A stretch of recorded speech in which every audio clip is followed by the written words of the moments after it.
I want to start today with a kind of weird observation about how our brains actually work. Okay, lay it on me. Well, we tend to think of ourselves as these highly logical creatures, right? Oh, definitely. We like to think we are very rational. Yeah, exactly. Like we look at the facts, we weigh the evidence, and we just come to a sensible conclusion. Which is, spoiler alert, not how it works at all. Not even close.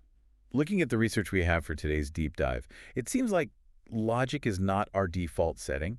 Hmm. Our default setting is it's storytelling. Yes, that is the human operating system, really. Pattern matching and storytelling. We want the world to make sense. We really do. We want a coherent story with characters and motivations that just fit together perfectly. But here is the catch, and this is kind of the core of what we are going to explore today. Right, because our obsession with a good story actually makes us objectively terrible at logic. I mean, literal math, not just abstract philosophy. Yeah, we will trade cold, hard statistical probability for a satisfying narrative every single time. Every single time. So our mission today is to unpack this. We are looking at a classic psychological puzzle called the Linda problem. Which sounds like a mystery novel, honestly. It does, but it actually exposes a major cognitive glitch known as the conjunction fallacy. And what I love about the source material we're using today, it's this incredibly detailed visual presentation dissecting this specific bias. It covers the math, the psychology, and the real-world impacts. Right, because it's not just a lab experiment. It affects hiring, strategic planning, forecasting. Everything. But before we get to the business side, I want to ask you, the listener, to clear your mind for a second. Get ready to take a little quiz. Yes, and do not feel bad if you get it wrong, because even incredibly smart people fall for this. Okay, so I am looking at the dossier from the original study here in our sources. I'm going to read a profile of a woman named Linda. Just listen to the details and let a picture form in your mind. Here we go. Linda is 31 years old. She is single, outspoken, and very bright. Okay, so far so good. She majored in philosophy. And as a student, she was deeply concerned with issues of discrimination and social justice. Very specific. And she also participated in anti-nuclear demonstrations. All right, so you listening out there, you probably have a clear picture. Philosophy major, activist, cares about justice. She is a very specific type of person. Now, here is the challenge the researchers posed. They gave people a list of scenarios for what Linda's doing today, but we can simplify it to just two main alternatives. Right. I want you to think about which of these two options is more probable. Option A, Linda is a bank teller. Or option B, Linda is a bank teller and is active in the feminist movement. So option A is bank teller. Option B is bank teller and feminist. Take a second, just go with your gut, what feels right. I have to be honest here. Even knowing exactly where this is going, my brain still screams option B. It just clicks, doesn't it? It really does. The description we just read, the philosophy degree, the social justice, the protests, it doesn't sound like your standard, everyday bank teller. But a feminist bank teller, that connects all the dots. Exactly. It explains how she went from being a college activist to her current corporate job. It makes her a completely coherent character. And that feeling of it clicking into place, that is the sound of you falling right into the trap. Because option B is wrong. It is entirely wrong. If you chose option B, you are in the vast majority, but you are also mathematically incorrect. Option A is statistically more likely. It's crazy to think about, but it's true. Option B is a better story, but option A is the right answer. This is the conjunction fallacy in action. The presentation we are referencing breaks down what's called the conjunction rule. Which is actually a pretty straightforward math rule when you step back from the story. Exactly. The rule states that the probability of two events occurring together, a conjunction, cannot possibly exceed the probability of one of them occurring alone. So I was looking at how they visualize the math in the source material, and they use a Venn diagram, which is super helpful. Venn diagrams are great for this. Imagine a massive circle, and let's label that big circle bank tellers. That circle holds every single bank teller on the planet. Right. Conservative bank tellers, apolitical bank tellers who surf on the weekends. And feminist bank tellers. They're all in that giant circle. Now imagine a smaller circle completely inside that big one. That smaller circle represents feminist bank tellers. Every feminist bank teller is a bank teller, but not every bank teller is a feminist. Therefore, the group called bank tellers simply has to be larger.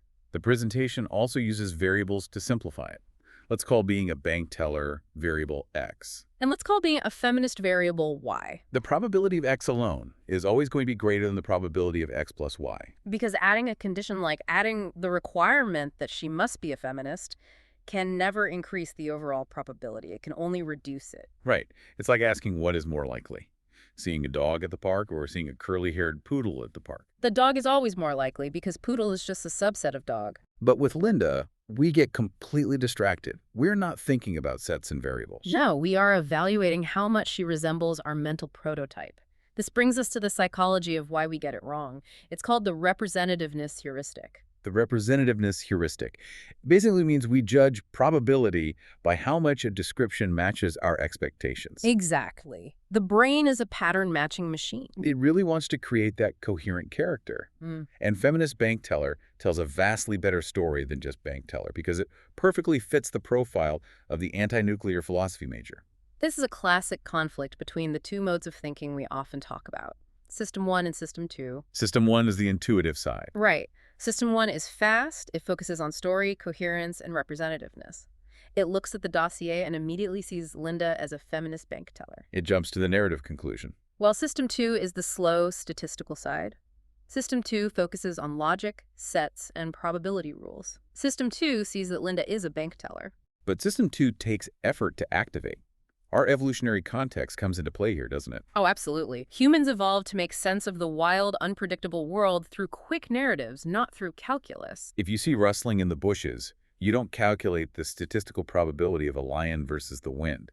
You tell yourself the story of a predator and you run. We survived because we prefer a plausible story over a probable fact. That is such a crucial distinction. A plausible story over a probable fact. And that leads us right into the real-world applications of this source material. Because this isn't just a quirky riddle you trick your friends with at dinner. No, it has massive implications. Let's shift the conversation to forecasting and strategic planning. The sources talk about the specificity trap. This is where businesses lose millions of dollars. The specificity trap is beautifully illustrated by the inverted pyramid concept in our notes. I love this visual. Imagine a triangle pointing downwards. At the very top, the widest part, you have a broad scenario. Let's call it Scenario 1. The economy will recover. That is a very broad statement, which makes it highly probable it's the most likely scenario.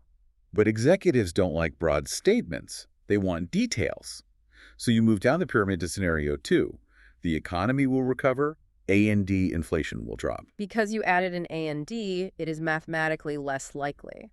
But wait, the consultant keeps going. Down to the narrowest point of the pyramid, Scenario 3. The economy will recover, AD inflation will drop, A&D tech stocks will rally. That is the least likely scenario of all. You are stacking variables, X plus Y plus Z. Here is the paradox, though. As you add more of those specific details, the story actually makes more sense to our brains. It becomes a more coherent narrative. It feels like a rigorous, well-researched forecast. Our confidence goes up, but the actual probability has drastically decreased. The more vivid the picture, the lower the mathematical odds of it perfectly coming true. Yet, the vivid picture is the one that gets funding. It's wild to realize that we actively reward people for pitching us less probable outcomes just because they sound like better stories. We absolutely do. And we see the exact same dynamic in hiring, which the presentation highlights as the stereotyping trap. Oh man, hiring is where this really hits home. Think about a typical job requisition.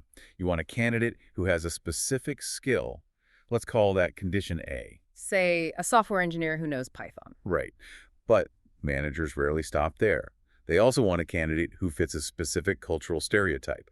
That is condition B. So they want a Python engineer A&D, someone who is a relentless, outgoing innovator who thrives in chaos. They are demanding the narrative match. They're demanding the perfect conjunction. And the consequence of that is severe. By insisting on condition A plus condition B, companies create massive blind spots. They irrationally narrow their talent pool. They might pass over a brilliant Python engineer just because that person is quiet and prefers structure. Because the quiet person doesn't fit the mental prototype, the story of a tech startup rock star.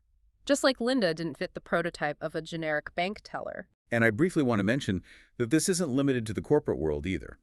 The source material notes that this cognitive glitch distorts medical diagnoses too.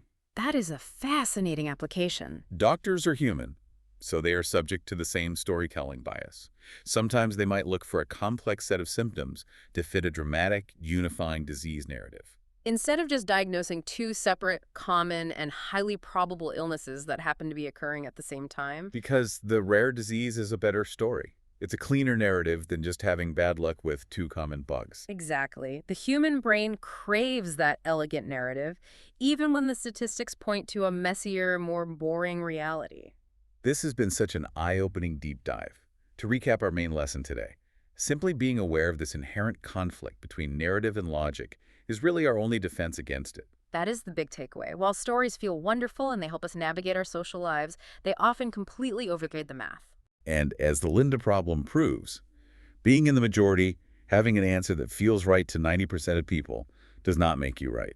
Math doesn't care about our feelings, and it doesn't care about our stories. So true. I want to end today's deep dive with a final, provocative thought for you to explore on your own. Leave them with something to chew on. We have talked about how this bias ruins corporate forecasts and hiring plans, but I want you to look a bit closer to home. That is a dangerous place to look. It is. Where in your own life are you actively choosing a detailed, satisfying story over a boring, probable truth? Are you telling yourself a complex narrative about why a relationship failed or why you didn't get a promotion just because it makes you feel like the main character? Often the real reason is just simple, unconnected, and completely uncinematic. Exactly. Sometimes you're just a bank teller. Something to mull over until next time. Thanks for joining us for this deep dive. It's been great. See you next time.